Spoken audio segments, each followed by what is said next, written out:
사순절 22번째 날 거짓 고발이라는 제목으로 하나님 말씀 나누겠습니다. 욥기서 22장은 엘리바스의 세 번째, 그러니까 마지막 연설에 해당됩니다. 그는 이 연설에서 하나님의 초연하심을 강조하면서 하나님이 이 땅을 공정하게 지배하신다는 교리를 위험에 빠뜨리는 주장으로부터 그분을 보호하려고 합니다. 즉 욥이 주장하는 것에 대해서 반대하는 것인데, 그 반대하는 입장이 뭐냐 하면 하나님이 공정하게 이 땅을 지배하신다라고 하는 교리를 위험에 빠뜨리는 그것에 대해서 욥을 오히려 공격한다는 얘기입니다. 한국말인데 되게 어렵죠. 이렇게 한국말은 말로 할 때랑 글로 쓸 때랑 이게 좀 달라요. 글로 쓰면 어려운 표현들을 하니까. 그래서 제가 설명을 하나 해드리면 이른바 일반화의 오류라는 겁니다. 왜냐하면 우리가 세상적인 또는 일반적인 가치의 기준을 너무 견고하게 세워놓다 보면 개개인이 가지고 있는 특수한 상황, 개인적인 환경, 처지 이런 것들이 배려가 안 되면, 그러면 그 개개인적으로 가지고 있는 처지에 대해서 이해하지 못하고 일반적 가치의 기준으로 누군가를 판단하고 누군가를 정죄하고 이렇게 된다는 얘기입니다. 그래서 한 가지 예를, 오늘 뭐 묵상집에는 나오지 않지만 예를 들면, 우리나라 옛날에 병자호란을 겪을 때 청나라가 우리나라를 들어와가지고 쳐들어와서 그렇게 임진왜란처럼 막 7년 8년 고생한 건 아니에요. 근데도 뭐 나라가 거의 존폐의 위기에 놓일 때까지. 그래서 결국은 우리나라 임금님이 청나라 황제한테 절하면서 끝나잖아요. 그러면서 이게 우리가 군신의 예의를 갖추는 그런 일을 겪게 된단 말이죠. 근데 그때 무슨 일이 있었냐면 조건이 있었어요.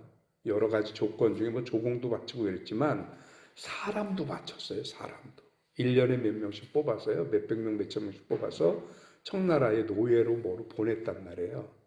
그래서 갔어요. 그래서 우리 혹시 호로자식 뭐 이런 말 들어보셨나요? 그래서 그 호로자식이라는 게 그때 청나라 호자거든요. 중국에 갔다 온 사람들을 호로자식이라고 불렀단 말이에요. 그런데 그때 생긴 말 중에 한마디 말이 더 뭐가 있냐면 환향녀라는 말이 있어요. 그렇게 해서 청나라에 끌려갔다가 나이 먹고 병들고 그러면 다시 보내기도 하고 이렇거든요. 그런데 그때 끌려간 여자들이 대부분 노예가 돼서 거기서 살아야 되는데, 그 중에 끌려간 어느 무리들이 너무나도 그 청나라에 끌려가서 내가 감히 외국 사람들한테 몸을 버릴 수 없다고 절개를 지키는 거예요. 목숨이 경각에 달리기까지. 그래서 그게 너무 가상이 여겨져서 이분들을 다시 보내줬습니다. 그래서 다시 돌아오는 여자들이라는 뜻의 이름으로 환향녀라고 불렀다는 거예요. 그런데 정작 이들이 돌아오니까 조선에 있던 사람들은 뭐라고 생각을 한 거죠? 저것들이 외국까지 끌려가서 다시 돌아올 정도면 틀림없이 몸을 버렸을 거야. 그래서 안 받아들여줬단 말이에요. 그래서 환향녀들이 오는 걸 안 받아주었어요. 그 환향녀에서 비롯해서 지금 여자들이 바람피고 절개를 못 지키는 여자들에 대해서 환향년이라고 부르는 말이 생겨났다는 거예요. 그러니까 정작 가서 굳은 절개를 보인 것 때문에 다시 보내줬는데, 여기서는 정작 갔으니 몸을 버려서 왔겠지. 이게 일반화의 오류예요. 대부분 그랬으니까. 그런데 그것 때문에 절개를 지킨 여인들을 오히려 못 받아들여주고 거꾸로 몸을 버리고 부정한 여인 취급했다는 거예요. 이게 우리 역사의 아픔이면서 동시에 뭐냐? 이게 일반화의 오류의 잘못된 거라는 거예요. 그래서 오늘 제목이 거짓 고발이라는데, 저는 거짓 고발이라는 표현보다는 그릇된 잘못된 고발이라는 표현이 더 맞는 것 같아요. 오늘 엘리바스가 욥에 대해서 그렇게 하는 겁니다. 그래서 다시 돌아가 보면 묵상집으로 위에서 5번째 줄부터 보겠습니다. 이를 위해 엘리바스는 욥을 무거운 죄인으로 고발합니다. 그의 고발에 따르면 욥은 비인간적이며 불의한 지도자의 표준이라고 얘기를 합니다. 따라서 욥을 기다리고 있었던 것은 지금 그가 경험하고 있는 두려움이고 공포라고 얘기하고요. 또한 엘리바스는 욥이 악한 자들의 길에 서 있다고 얘기를 합니다. 악인들이 자주 하는 말 중 하나가 하나님이 어찌알랴라고 하는 표현인데, 엘리바스는 욥도 이런 말을 했다고 합니다. 욥이 이런 말을 했다는 것 자체가 그가 악인의 한 부류라는 것을 증명하는 것이라고 얘기를 한다는 거죠.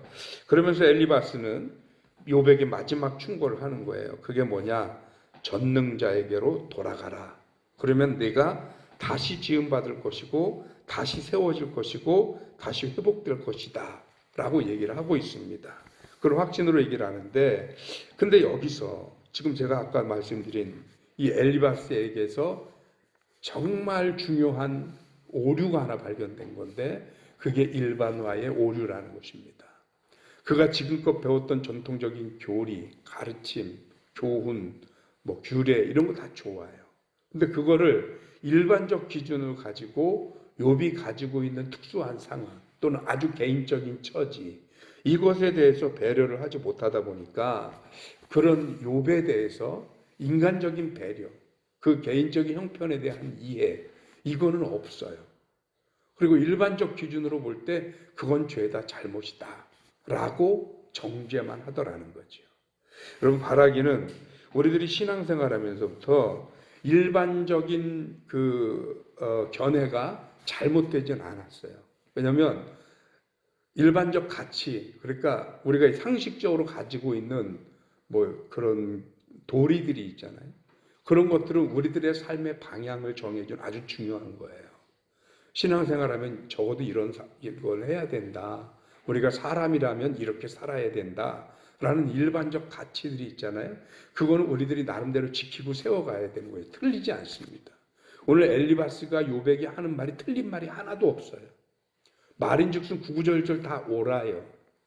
그런데 뭐가 잘못이냐? 엘리바스의 말이 잘못됐다는 게 아니고 그런 기준을 적용함에 있어서 욥이 가지고 있는 특수 상황에 대한 배려라는 게 전혀 없었다는 겁니다.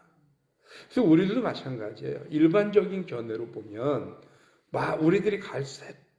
우리들의 신앙과 인생을 살아가야 할 방향을 일반적 가치들이 정해주죠. 예를 들어 교회 다니는 사람이라면 그러면 안 되지. 이런 것도 우리 기준이 있잖아요. 예수 믿는 사람이 어떻게 그럴 수가 있어. 그런데 살다 보면 그것이 반드시 적용될 수 없는 상황들이 만들어지더라는 거죠. 그래서 그런 상황에 있어서 어쩔 수 없이 우리는 특수한 상황에서 특수한 선택을 해야 되는데, 그런데 그런 특수한 상황에서마저도 우리는 뭐를 범하느냐? 일반화의 오류.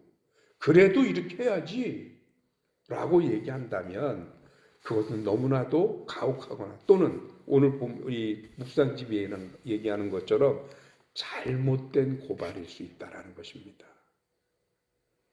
그래서 우리는 일반화의 오류를 범하기 전에 상대방을 이해해야 하는데, 상대방을 이해할 때 어떻게 이해해야 하느냐?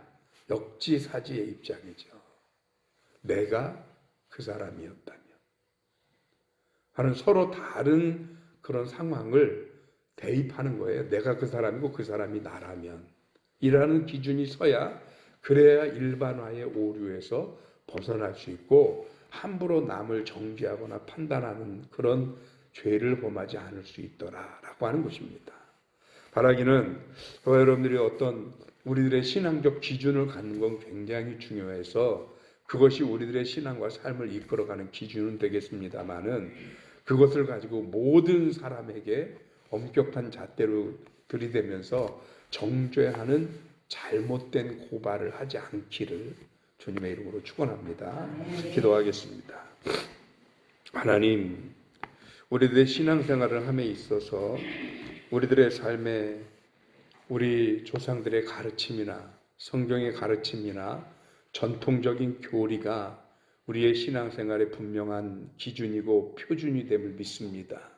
그러나 중요한 것은 때때로 그 일반적 교리의 표준과 기준이 감히 적용할 수 없는 특수한 상황, 처지들이 있음에 우리가 사람들을 향해서 일반적 가치의 기준을 이야기할 때는 그 사람이 가지고 있는 특수한 상황과 어려움은 없었는지 역지사지의 입장에서 한 번 더 헤아리고 이해할 수 있는 우리가 되게 하여 주옵시고, 그런 헤아림 없이 함부로 남을 정죄하거나 함부로 남을 심판함으로 그에게 이중 삼중의 고통을 가하는 어리석음을 범치 않게 하여 주옵소서. 때때로 우리 스스로도 내가 가지고 있고 내가 알고 있는 그런 교리와 가르침 앞에 온전히 설 수 없을 상황들을 맞이할 때가 많습니다. 그러니 누구를 정죄하기에 앞서서 우리들이 알고 있는 성경의 가르침과 교리와 표준들은 우리를 바른 길로 이끌어주는 것이지 우리가 다른 사람을 정죄하는 도구가 아님을 깨닫게 하여 주옵시고, 그저 그 하나님의 가르침의 말씀이 나를 이끌어주시는 말씀으로 삼을지언정 그 말씀을 도구로 누군가를 정죄하고 고통 속에 빠뜨리지 않도록 주께서 함께하여 주시옵소서. 주님 구하옵기는 오늘도 좋은 날 귀한 날 허락하셨으니 오늘 하루의 삶도 승리하는 삶이 되게 하시고 사랑하는 성도들과 그 가정을 지키시고 인도하여 주시옵소서. 또한 우리 든든히 서가는 교회를 향한 하나님의 계획을 이루어 주시옵시고, 하나님 우리가 온전히 주님의 선하신 뜻을 감당할 수 있도록 우리 든든히 서가는 교회를 향한 하나님의 계획이 보다 크게 세워질 수 있도록 주께서 크신 은혜 허락하시기를 간절히 바라옵고 우리 주님 예수 그리스도 이름으로 기도하옵나이다. 아멘.